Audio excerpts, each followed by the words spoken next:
it's a kind of a form of inspiration, right? Yep.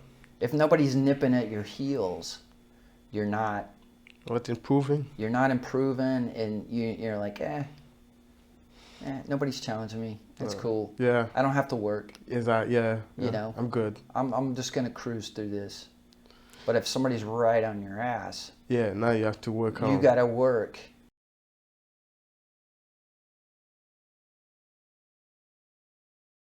That was a great Experience. great experience. And the Shark Tank, I mean, they've really inspired a lot of people to be entrepreneurs who would not have been.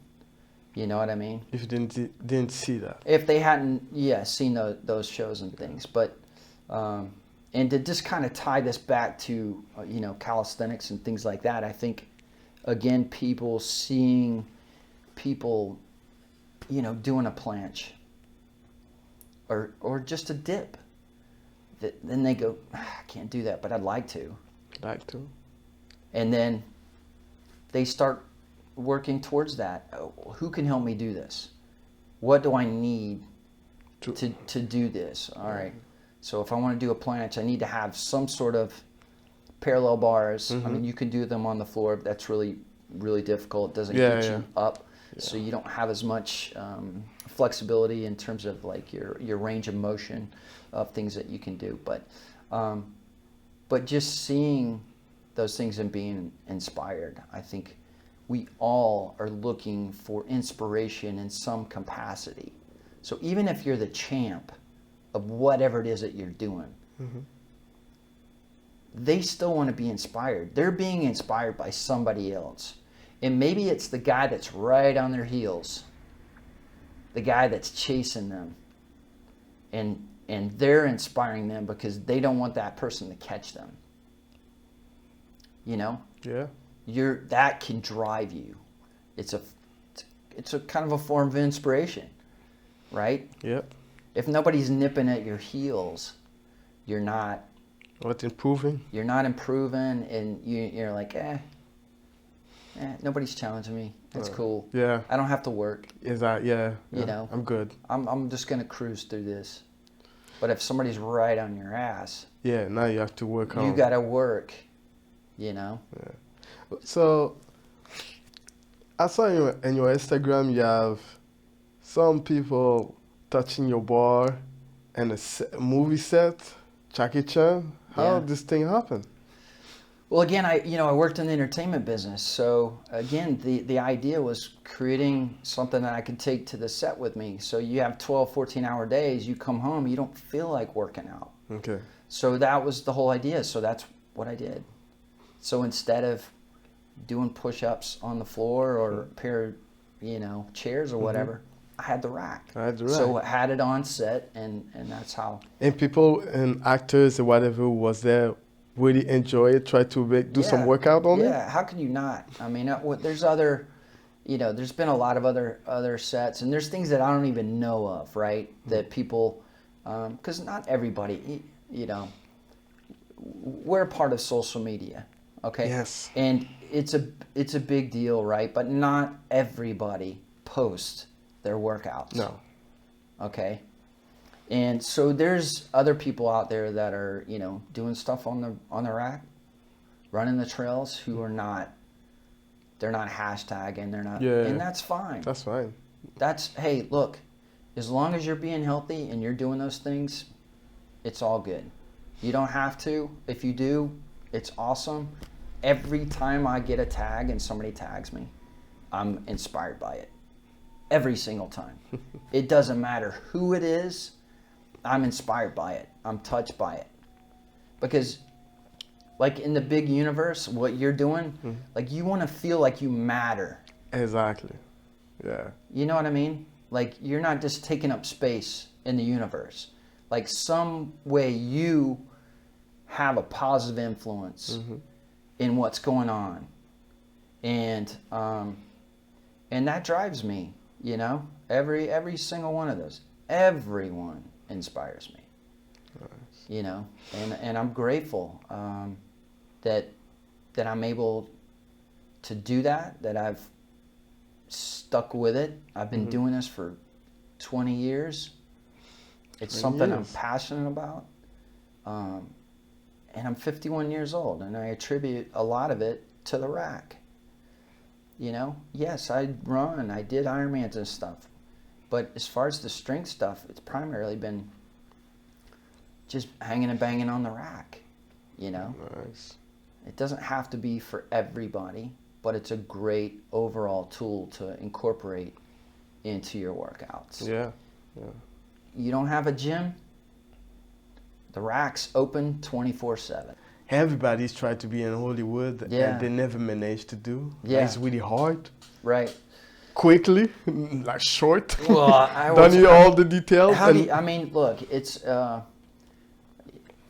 lot of it's luck, a lot of it's hard work, and that applies to everything. But I just, you know, had the tools that I needed, headshots, I was in classes, things like that, and I just auditioned. I got an agent, and but it took a while. I didn't just get right into it. I was basically washing dishes for my first job here in Los Angeles. Okay.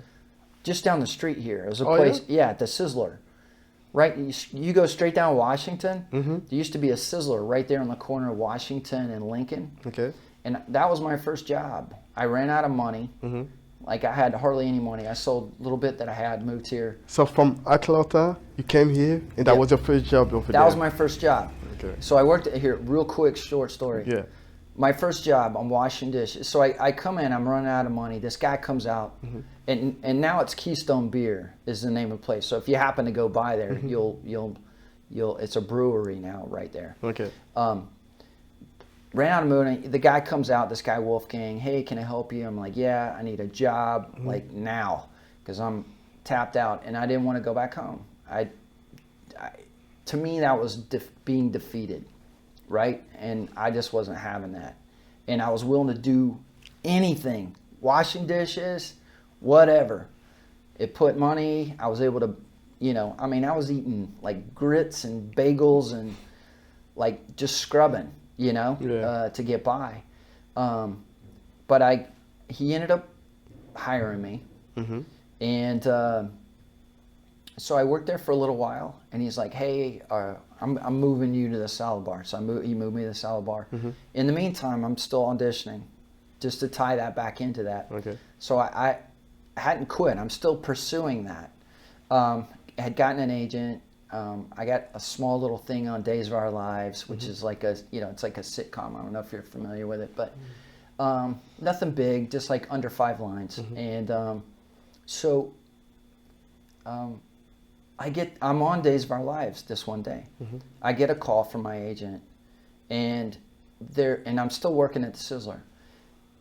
They call and they're like, hey, we have an audition at 12 at Chelsea, which is just a stone throw from where I was working at, which was NBC in Burbank. Lancashire's right around the corner. So I go to stage manager, I go, hey, I got an audition. Can I take off and I'll come back at lunch? Okay. So I go, I do this audition. This guy's messing with me. We go in like groups of 3, right? Okay. And this guy's, while it's my turn and the camera like is on me like this, right? But I don't look at the camera, right? So I'm just being straight but this guy's trying to, like, he already went. Okay.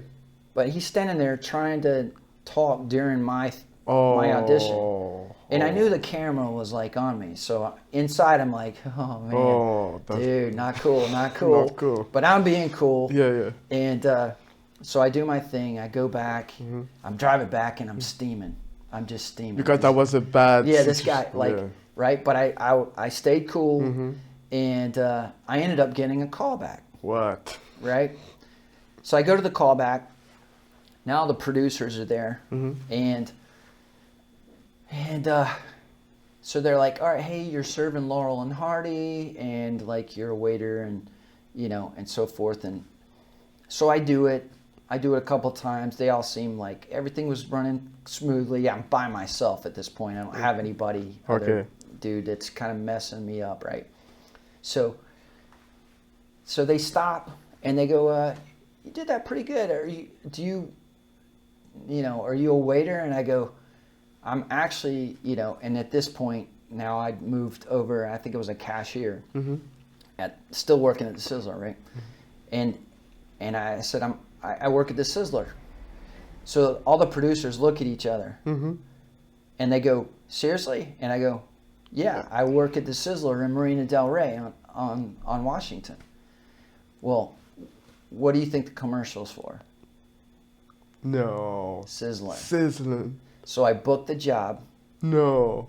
I booked the commercial, and it literally had Laurel and Hardy in the commercial. No. So the idea was, the pitch was, you know, they're out in a boat, Laurel and Hardy. I don't know if you're familiar. They're old I don't know. characters, black and white characters from a long time ago. And they're really goofy, silly, and they Okay. play off of each other. Anyway, they're out trying to catch their own fish and stuff. Okay. So the pitch was like, don't try to do it yourself, come to Sizzler and blah, blah, blah. Okay. So anyway, I booked the commercial. It's a national spot, and, you know, it got me out of Sizzler. What? So, and that's when, after that, I became where that I worked full time, just trying to pursue that. But in '95 is when, while I was working on Escape from LA, Yeah. was where I came up with the rack idea. Yeah. And I just focused. On I the just rack. focused on the rack. I was still working, doing that.